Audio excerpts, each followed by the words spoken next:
মাগুরা 2 আসনের মাটিতে হয় কাজী সালিমুল হক কামাল নাইলে রবিউল ইসলাম নয়নী ধানের শীষের কর্ণধর। এই মাটিতে আর কারো স্থান হবে না।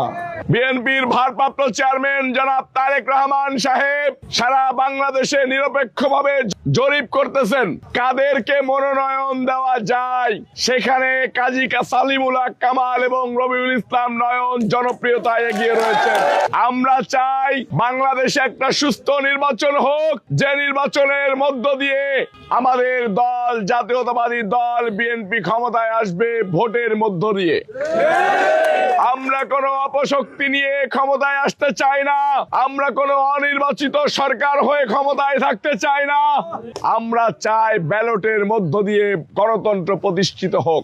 আমাদের নেতা বিএনপির ভারপ্রাপ্ত চেয়ারম্যান জনাব তারেক রহমান সাহেব গুলশান অফিসে ডেকে নিয়ে বলেছেন, ঐক্য করো, ঐক্য করো, ঐক্য করো। এই ঐক্যের ডাক দেওয়ার কথা ছিল বিএনপির যারা সিনিয়র পদধারী লোক তাদেরকে, তারা সেই ঐক্যের আহ্বান জানায় নাই।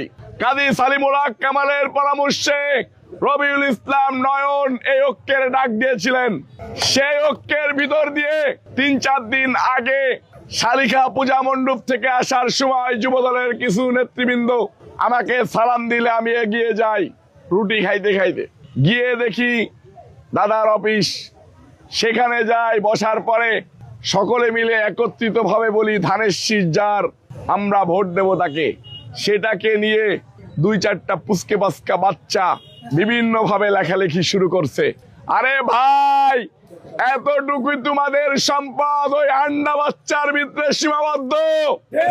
রবিউল ইসলাম নয়ন, কাজী সালিমুল হক কামাল এই এলাকার জনপ্রিয় মানুষদেরকে নিয়ে চলাফেরা করে। কোন